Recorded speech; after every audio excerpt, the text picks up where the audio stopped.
7 months ago, I made a DPS showdown comparing Nearl the Radiant Knight, Skadi, and Surtr. Now, however, Skadi and NTR both received some really great modules. Will these modules change the results of the showdown? Let's make another one to find out. What's up everyone, my name is BoostStreams and welcome back to another Arknights DPS Showdown. Today we'll be comparing Nearl the Radiant Knight skill 3, Skadi skill 2, and Surtr S3, with Nearl the Radiant Knight and Skadi equipping their new modules. If you like this video, please remember to leave a like and subscribe. Can we get to 150 likes on this video for another DPS showdown? Now let's briefly introduce the contestants. First up is Nearl the Radiant Knight. In the previous video, we discussed their skills and kits, so let's talk about the modules. Nearl the Radiant Knight's module increases her attack by 70 and max HP by 230, allowing for impactfully increased damage and survivability. It increases attack to 115% when attacking blocked enemies. This works insanely well with her skill 3, which deals true damage when blocking enemies. Remember that increases attack to 115% means that her attack and other buffs is finally multiplied by 1.15. This is insane. Finally, Nearl the Radiant Knight is at 97% boost potential. Next up is Skadi. Skadi's module is called Moist Sword Bag. I don't know why they called it this. It feels weird saying it. Anyway, when Skadi is defeated, instead of retreating, she recovers all HP with max HP minus 60% and attack speed plus 30. Note that it only activates once every deployment, but can activate multiple times in the same battle. It also increases her max HP by 300 and attack by 55, significantly boosting her survivability and attack. Skadi is at 97% boost potential. Our last operator is Surtr, who needs no introduction. If you want a detailed description of her kit, refer to my previous DPS Showdown video. Otherwise, let's move on to today's competition as she does not have a module to introduce. Surtr is at 97% boost potential. First up is Faust from H5-4.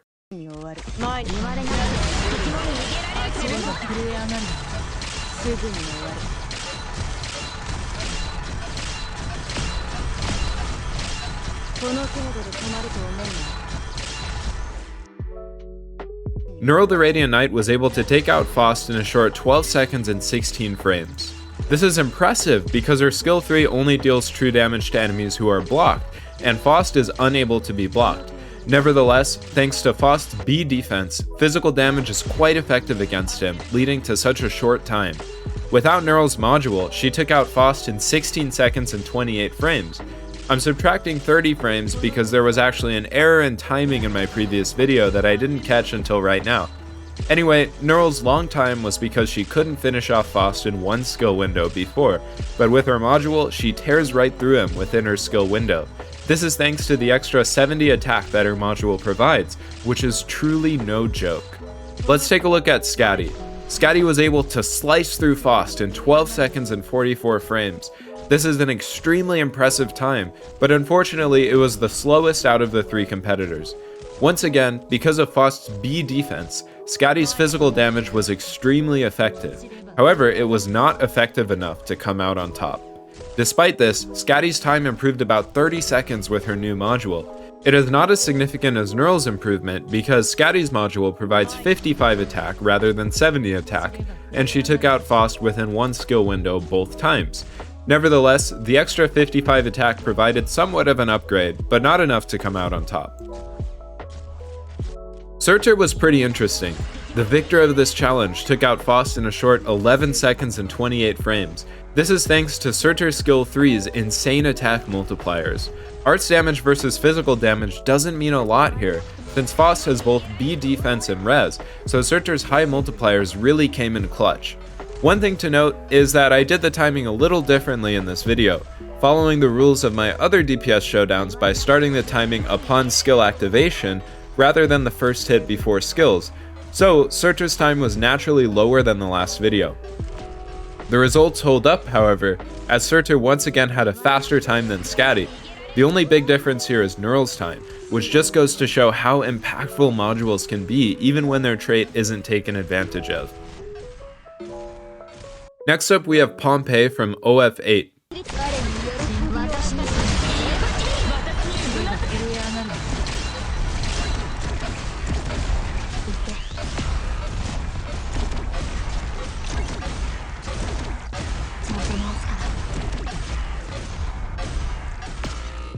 Okay, so what happened with Nearl? She absolutely nuked Pompeii in 4 seconds and 3 frames.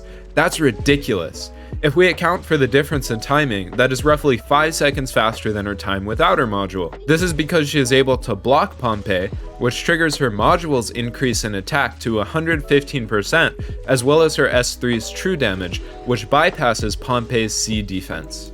In addition to her S3's damage while blocking, the nuke, when she drops her Blazing Sun, deals a non-significant 3,701 damage to Pompeii as well. Furthermore, while Silence's drone was required to heal Nearl in the last showdown, she was able to survive on her own this time, thanks to increased max HP from her module. It's starting to look like Nearl the Radiant Knight might be the star of this video.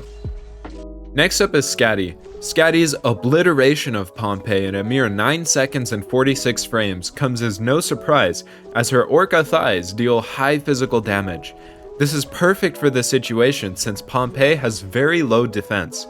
With the addition of Skadi's module, she kills Pompeii roughly 30 seconds faster than without her module. Recall that her module also gives her increased max HP. In the last battle, I had to use Silence Drone to keep Skadi alive, the same as with Nearl the Radiant Knight. In this competition, she was able to survive the entire battle against Pompeii without any heals. However, we have yet to see the true power of her module, Resurrection. Stick around for the next boss fight if you want to see how much of a difference Resurrection really makes in the Orca's times. Finally, we have Surtr. To no surprise, Surtr finishes far behind her counterparts, taking 14 seconds and 35 frames to slowly whittle her way through Pompeii's HP. This is because Pompeii has A res, so arts damage is not the right choice to take him out. In addition, Surtr acquired Silence's healing drone to prolong her lifespan by just a little bit before she dies at the end of her skill. Surtr is just not the choice for this battle. Third up is Frostnova. We won't be keeping track of time, but rather how much damage operators deal before they are forced to retire.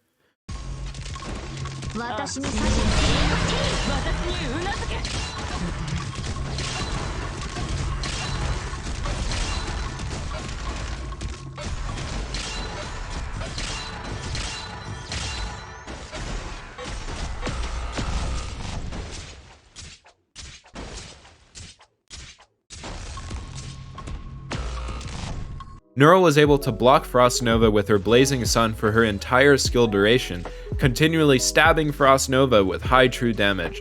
She quickly took care of Frostnova's first phase and dealt about 3/4 of Frostnova's max HP as damage to Frostnova's second phase. Thanks to blocking Frostnova during her full skill duration, her module was really able to shine here. Even after her skill was over, her physical basic attacks definitely did quite a bit of damage to Frostnova before she was ultimately taken out. Once again, Nearl the Radiant Knight is the winner, dealing the most damage to Frostnova during the length of her survival. Second up is Skadi. In this battle, we finally got to see how amazing Skadi's module is.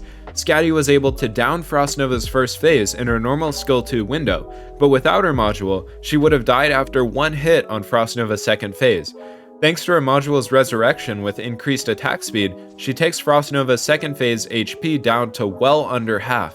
While she didn't deal as much damage as Nearl, she was goddamn close. Everyone, let's give a round of applause for Moist Skadi. I mean, her Moist Sword Bag module. What were you thinking? Last but not least is Surtr. Once again, Surtr was not able to come out on top, taking Frostnova down to only about 3/4 max HP in her second phase. Despite Surtr's long 10-second survival talent, she actually retreated earlier than both Skadi and Nearl. With Frostnova's high A res, Surtr's arts damage is not optimal against this icy bunny. Nearl simply does more damage per the thrust of her spear, and Skadi has a higher attack speed in her second life, making this a tough matchup for our Ice Cream Queen, who suffers her second loss. At the moment, it's 2-1 Nearl. Can Surtr make a comeback? Let's find out against Patriot in 7-18 with no buffers or debuffers.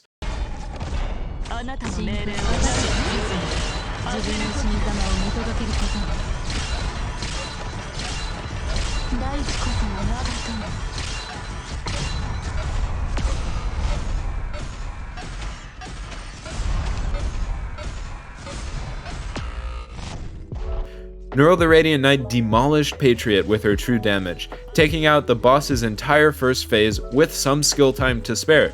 We see her module and her skill really come into play here with how much damage she did to Patriot. Even though her Blazing Sun died at around 1/3 of Patriot's HP, her physical damage was enough to take care of the rest. I did use a bomb for all of these runs, which causes Patriot to take more damage, but there's no denying that this is an incredible feat for NTR. Despite Patriot's 2100 defense, Skadi actually surprised me with how much damage she did. With the help of a bomb, she was able to take Patriot down to 1/2 max HP, quite a feat for attacking someone with just an Orca plushie. Unfortunately, her module did not shine in this situation because Patriot hits twice, once activating her module and the next instantly killing since he does some pretty crazy damage. Finally, we have Surtr. Last time, I received some objections to this portion of the showdown due to not utilizing Surtr's range as an advantage, so I placed her at the end of a lane and triggered her skill when Patriot stepped on the bomb at the top of the lane. Thanks to her arts damage, she actually did quite a lot of damage to Patriot without any buffs besides the bomb. With her 10-second talent survival, when her S3 hits 0 HP, she was able to take out 3/4 of Patriot's HP. While she didn't quite do as much damage as Nearl, she came in a close second place. Finally, we'll do the obligatory full buff debuff showcase against Patriot. Heads up, this one is going to be pretty scary for all three operators.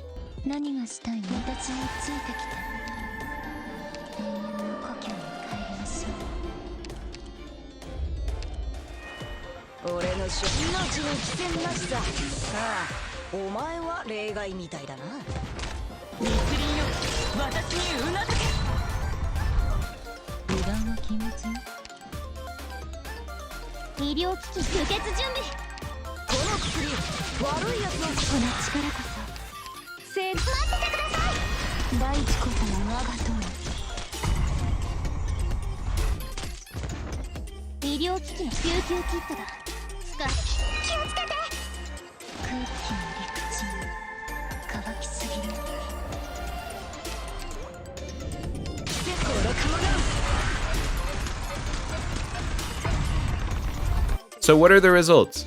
It's 3 points for NTR, 0 points for Skadi, and 1 point for Surtr. I think it's pretty clear that Nearl's module makes an extremely significant difference in her performance, and if you don't have it, I would 100% recommend getting it. Who's your favorite of the three? Leave a comment down below. As always, thank you for watching. Peace.